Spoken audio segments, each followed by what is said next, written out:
Right now, the culture sentiment is showing a notable spike. A sentiment score of plus 0.05, with a momentum of plus 0.78, indicating that something has shifted significantly in cultural conversations. What's particularly striking is the momentum, which suggests that this isn't just a temporary blip, it's gaining traction.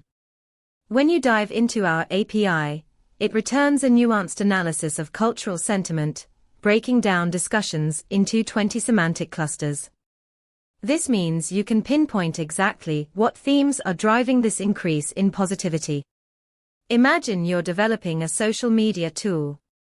You could leverage this data to tailor your content strategy, aligning it with the current cultural pulse, enhancing engagement by tapping into what resonates most with your audience.